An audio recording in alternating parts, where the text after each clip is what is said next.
ഈ പ്രക്രിയയിലൂടെ മറ്റുള്ളവരെ ഊർജ്ജത്തെ സംരക്ഷിക്കുവാൻ പ്രേരിപ്പിക്കുന്നു.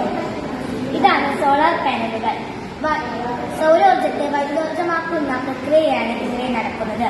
സൗരോർജ്ജത്തെ വൈദ്യോർജ്ജമാക്കി മാറ്റുന്നതിന് ഉപയോഗിക്കുന്ന ഒരു വസ്തുവാണ് PV സെല്ലുകൾ. ഇതാണ് വിൻഡ് മില്ലുകൾ. യാന്ത്രികോർജ്ജത്തെ വൈദ്യോർജ്ജമാക്കി മാറ്റുന്ന പ്രക്രിയയാണ് ഇവിടെ നടക്കുന്നത്. അതിനുവേണ്ടി ഒരു ജനറേറ്റർ ഘടിപ്പിച്ചിട്ടുണ്ടാകുന്നു.